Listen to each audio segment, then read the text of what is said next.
Bonjour à tous, aujourd'hui une recette rapide et facile de brioche fourrée au chocolat par Najat. سيداتي المشاهدات، السلام عليكم ورحمه الله تعالى وبركاته. اليوم غنقدم لكم بريوش. عندنا كاس ديال السنيده، كاس ديال الزيت، معلقه كبيره ديال الخميره ديال المعجونه مذوبه في الماء، عندنا فانيلا، جوج خمارات ديال الحلوى، عندنا شويه د الملحه، عندنا الحليب باش نعجنو الخليط، وعندنا طحين. والتزيين كاين شويه د الجنجلان، شويه ديال الشوكولاط، وشويه ديال الكاكاو مهروش ولا اللوز ايفيلي ولا اللي بغا، داكشي على حسب الذوق. دابا ندوزو للطريقه ديال غندو الزيت السنيده، غادي نخلطوهم مزيان كيف كتشوفوا.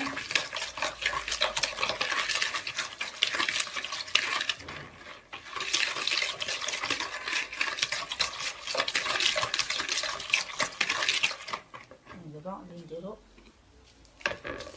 الملحه باش ما ننساوش،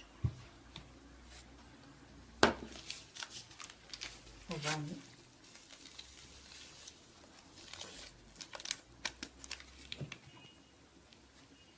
هكا نحيدو هنا.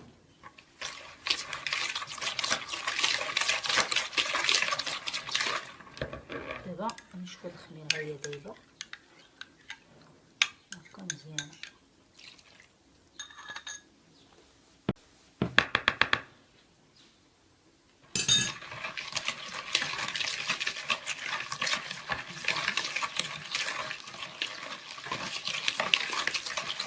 غنبدا نضيف دابا الطحين شويه بشويه.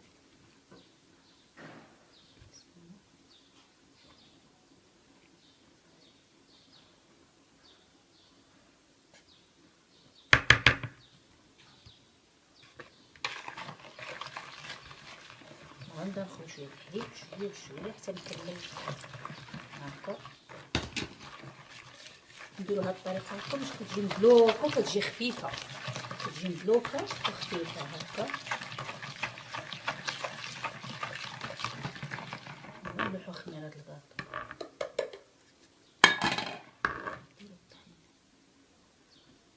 انا غنبقى على هاد الطريقه، نستمر على هاد الطريقه حتى نكمل وغادي نوريكم في الاخر.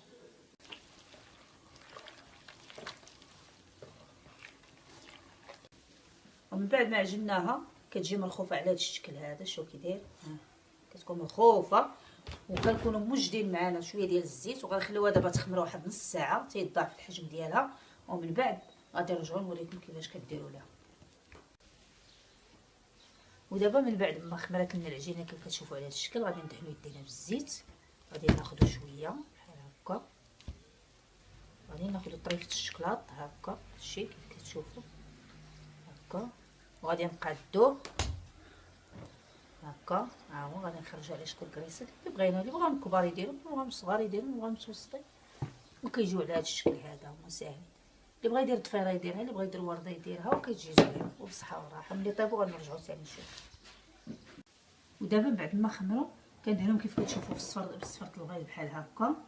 ها هما، واللي بغا يزوقهم بزيت ايفيلي يزوقهم. انا غندير شويه د الجنجلان كيف كتشوفوا راه هو، وغندير وحدين اخرين بكاكاو ايفيلي، كاكاو مهرمش ولا اللوز ايفيلي اللي بغيتي. ها هو، ومن بعد غندخلهم الفران، من بعد غنوريكم كيفاش جاو. ودابا بعد ما طيبناهم جاو على هذا الشكل هذا. ها هما، كنتمنى لكم تجربوهم، راه ساهلين وكيجيو لذاذ خفاف، كيجيو بحال البونش. هانتوما شوف، كيجي الشكلاط الوسط، كيجيو خفاف بالصحه والراحه.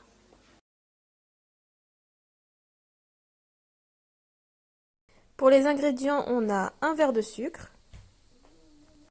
un verre d'huile, une cuillère à soupe de levure de boulanger diluée dans de l'eau tiède, un sachet de sucre vanillé, un sachet de levure chimique et une demi-cuillère à café de sel, un demi-litre de lait et 500 g de farine. Pour décorer les brioches, on a un peu de graines de sésame, des amandes concassées et du chocolat pour le fourrage.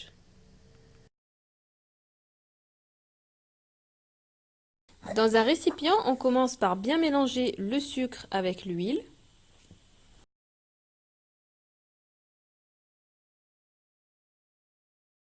On ajoute ensuite le sel et le sachet de sucre vanille.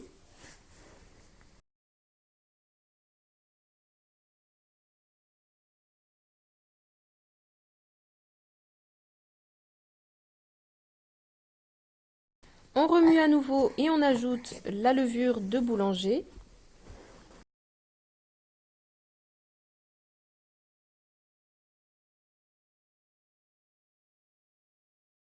On remue et on va maintenant ajouter petit à petit la farine.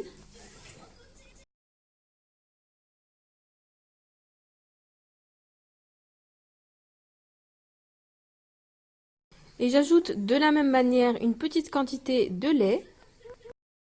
Et on procède comme ceci, en alternant la farine et le lait, jusqu'à obtenir une pâte homogène et légèrement élastique. On n'oublie pas d'ajouter la levure chimique.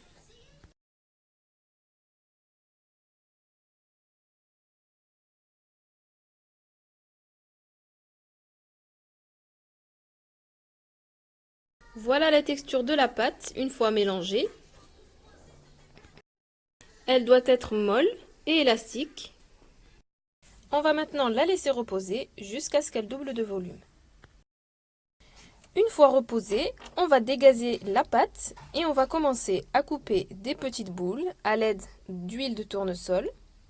Et dans chaque petite boule, on va insérer un morceau de chocolat.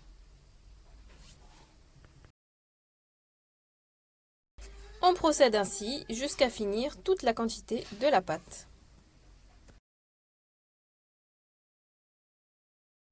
On a laissé nos brioches reposer 10 à 15 minutes. Maintenant, on va les badigeonner avec du jaune d'œuf et on va les saupoudrer de graines de sésame, d'amandes concassées ou autres. On va maintenant pouvoir les enfourner pendant 20 à 30 minutes à 180 degrés. On va surveiller la cuisson jusqu'à ce qu'elle prenne une couleur bien dorée. Ainsi, nos brioches sont prêtes à être dégustées. Elles sont très faciles à réaliser, j'espère que vous les essayerez. N'hésitez pas à vous abonner à la chaîne et je vous dis à très bientôt pour une nouvelle vidéo.